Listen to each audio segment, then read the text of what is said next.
7th class elite school المعراج campus کی طرف سے آپ کے لیے اسلامیت کا جو ہم آج 3rd لیکچر پیش کر رہے ہیں وہ ریوائز کر رہے ہیں ہم چیپٹر دعا کی اہمیت اور فضیلت، کیونکہ آپ جانتے ہیں کہ ہمارا سلیبس کور ہو چکے اور ہم نے ریویژن کی طرف سٹارٹ کر دی ہے۔ دعا کی اہمیت اور فضیلت چیپٹر ہم نے پہلے ہی پڑھا ہے۔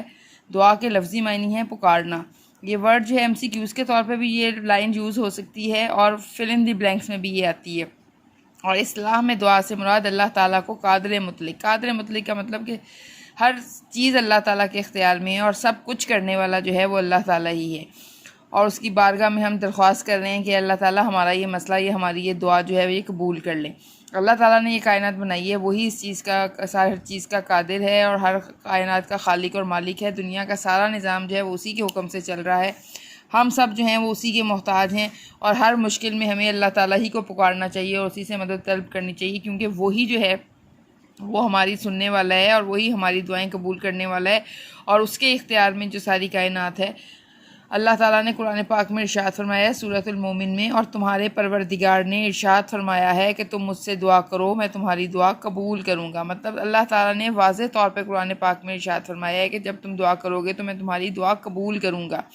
ٹھیک ہے۔ ایز اے مسلم ہمارا ایمان ہے اس بات پہ کہ قرآن کریم کا ایک ایک حرف جو ہے وہ سچا ہے، اور اللہ تعالیٰ نے اس میں کوئی غلط بات نہیں کی، کوئی بات غلط آج تک ثابت نہیں ہو سکی۔ تو اللہ تعالیٰ نے جب یہ فرما دیا کہ تم مجھ سے دعا کرو میں تمہاری دعا قبول کروں گا، تو ہمیں اس بات پہ بھروسہ اور ایمان رکھنا چاہیے کہ ہم جب اللہ تعالیٰ سے دعا کریں گے تو وہ ضرور قبول ہوگی۔ اہمیت دیکھیں اس میں، اللہ تعالیٰ کی بارگاہ میں دعا مانگنا اعلیٰ درجے کی عبادت ہے۔ مطلب اللہ تعالیٰ سے مانگنا جو ہے وہ ہم اپنی ضرورت کے لیے مانگیں یا جس لیے بھی مانگیں، وہ اللہ تعالیٰ نے اس کو ایک اعلیٰ درجے کی عبادت کا درجہ دے دیا۔ اللہ تعالیٰ اتنا خوش ہوتا ہے جب اس سے مانگا جاتا ہے۔ تو نبی اکرم صلی اللہ علیہ وآلہ وسلم نے اسے عبادت کی روح قرار دی ہے کہ جس عبادت میں ہم دعا نہیں مانگیں گے وہ عبادت جو ہے وہ اس کے کوئی حیثیت باقی نہیں رہتی، وہ خالی رہتی ہے۔ ہم جو بھی عبادت کریں اس میں دعا جو ہے وہ اس عبادت کا مغز ہوتی ہے۔ جب کوئی بندہ انتہائی عاجزی اور انکساری سے اللہ تعالیٰ کی بارگاہ میں اپنی حاجات پیش کرتا ہے اور اسی کو حاجت روا اور کارساز، حاجت روا کا مطلب حاجت پوری کرنے والا اور کارساز کا مطلب کام بنانے والا،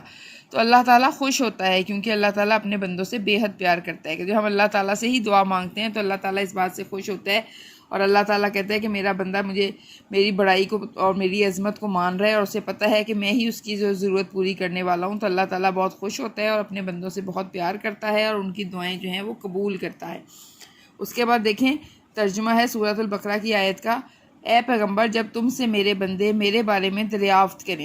کریں مطلب پوچھیں، تو کہہ دو کہ میں تمہارے پاس ہوں، اور جب کوئی پکارنے والا مجھے پکارتا ہے تو میں اس کی دعا قبول کرتا ہوں۔ یہ دیکھیں دوسری جگہ پہ قرآن پاک میں اللہ نے کہا ہے کہ میں دعا قبول کرتا ہوں۔ پھر اس کے بعد انہوں نے دعا مانگنے کا طریقہ بتایا۔ حضور پاک صلی اللہ علیہ وآلہ وسلم وہ کہہ رہے ہیں ہاتھ پھیلا کر دعا مانگا کرتے تھے، اور سب سے پہلے اللہ تعالیٰ کی تسبیح بیان کرتے تھے، مطلب اللہ کی تعریف کرنا، کوئی سبحان اللہ پڑھنا، الحمدللہ کہنا، اس کی حمد و ثنا کرنا، اس کی شان بیان کرنا، اس کی رحمتوں اور نعمتوں کا شکر ادا کرنا کہ اللہ تعالیٰ تو نے مجھے بہت نعمتیں دی ہیں، سب کچھ تیری وجہ سے ہی ہے، سب کچھ تو نے ہی مجھے دی ہے، اور سب سے آخر میں اپنی اس خواہش کا اظہار کرنا جس کے لیے آپ دعا کر رہے ہیں۔ صحابہ کرام، اولیاء اعظام مطلب عظیم ولی جو گزرے ہیں ان کا بھی یہی طریقہ رہا ہے۔ صحابہ کرام بھی ایسے ہی کرتے تھے کہ حضور پاک کی سنت کو فالو کرتے تھے اور اس کے مطابق ہی دعا مانگا کرتے تھے۔ اس کے بعد اگلا ٹاپک ہے ہمارا دعا کی فضیلت میں انہوں نے بتایا کہ نبی اکرم صلی اللہ علیہ وآلہ وسلم جو ہیں انہوں نے مومن کا ہتھیار قرار دیے۔ ہتھیار آپ سمجھتے ہیں، اسلحہ، کوئی گن، کوئی تلوار، کوئی خنجر، تو ہمارا ہتھیار، مومن کا ہتھیار جو ہے وہ دعا ہے، اس لیے کہ ہم نے اللہ تعالیٰ سے دعا مانگنی ہے اور اللہ تعالیٰ نے ہماری دعا قبول کر کے ہماری تمام خواہشات ضروریات پوری کر دینی ہے، تو یہ ہمارے لیے بہت امپورٹنٹ چیز ہے۔ پھر اس کے بعد انہوں نے فضیلت میں بتایا کہ قرآن مجید میں اللہ تعالیٰ نے بہت سے انبیاء کرام کی دعاؤں کا ذکر کیا ہے، جن میں حضرت آدم کی علیہ السلام کی دعا ہے، حضرت نوح کی دعا ہے، حضرت ابراہیم علیہ السلام، حضرت موسیٰ علیہ السلام، حضرت یونس علیہ السلام کی دعائیں بھی خاص طور پہ قابل ذکر ہیں، اور حضور پاک صلی اللہ علیہ وآلہ وسلم خود بھی کثرت سے دعا مانگا کرتے تھے، مطلب بہت زیادہ ہر بات پہ ہر وقت مانگا کرتے تھے۔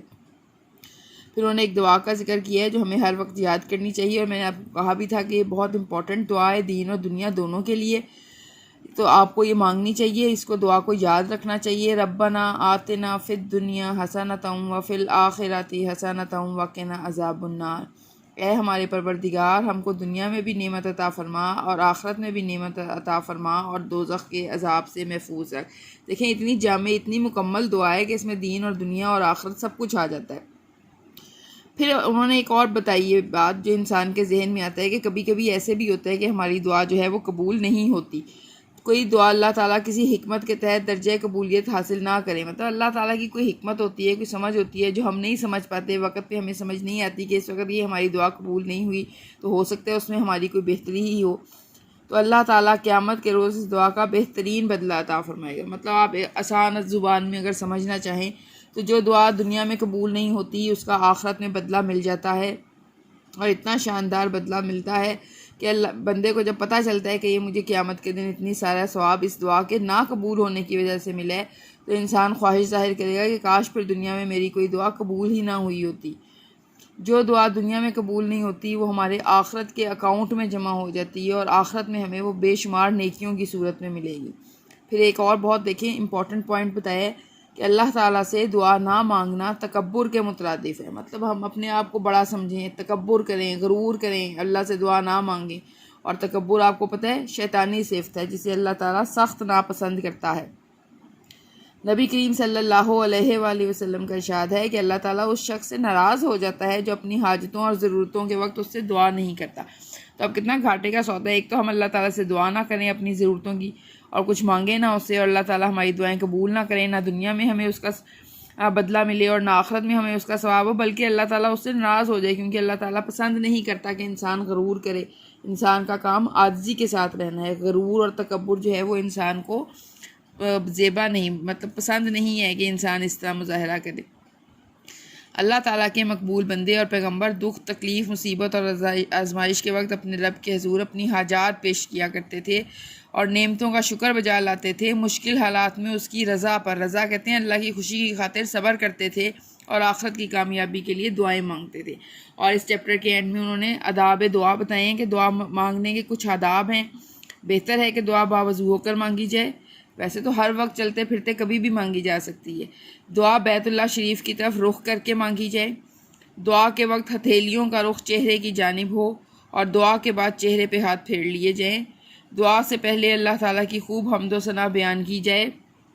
پھر نبی اکرم صلی اللہ علیہ وآلہ وسلم پر درود شریف پڑھا جائے، اور اس کے بعد اپنے لیے دعا پڑھی جائے۔ کہہ رہے ہیں جو دعا اس طرح پڑھی جاتی ہیں ان آداب کا خیال رکھتے ہوئے کہ اللہ تعالیٰ کی حمد و ثنا کی جاتی ہے اور رسول پاک پہ درود بھیجا جاتا ہے، تو اس کی قبولیت میں کسی قسم کا شک نہیں رہتا۔